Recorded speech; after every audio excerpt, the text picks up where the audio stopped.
A second tragedy involving asylum seekers on the high seas has sparked emotional scenes in the federal parliament.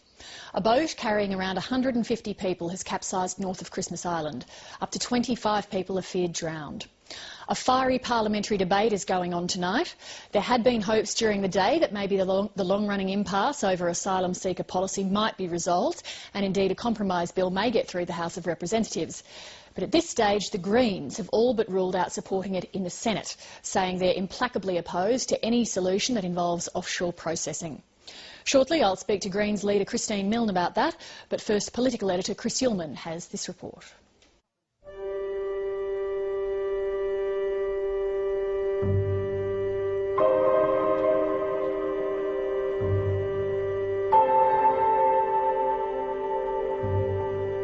The faces of the missing. These are some of the 90 asylum seekers who drowned far from sight when their boat went down in heavy seas 6 days ago. Even the story of a missing face can crystallise loss, like the one Michael Keenan heard from a man who stood helpless as a boat was dashed on the rocks of Christmas Island 2 years ago. One of the Australians told me how you looked face to face with a child.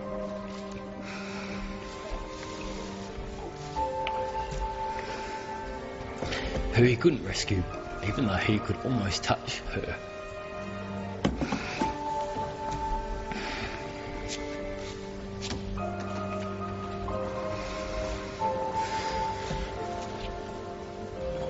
And that child perished.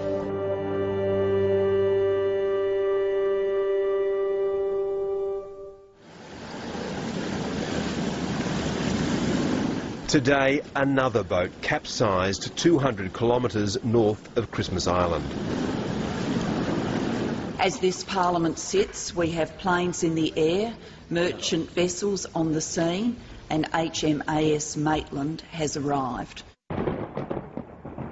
The news of this second sinking in a week broke over Parliament like a thunderclap, and the nation's leaders raced to be seen as the first to act. I will be going into the Parliament at the conclusion of this press conference to seek immediately to introduce the Coalition's Private Members Bill to put beyond legal doubt the ability of the Australian Government to process illegal maritime arrivals in any country that has signed the UN Refugee Convention.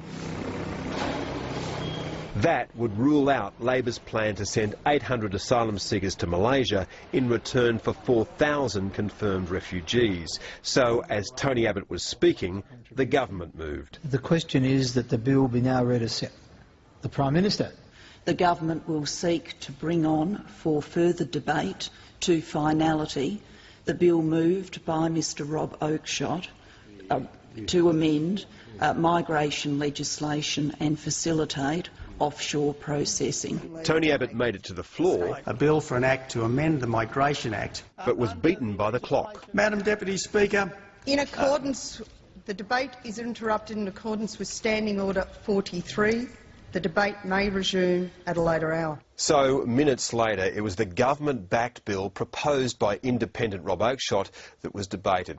If it passes both Houses of Parliament, it would restore the executive's power to process asylum seekers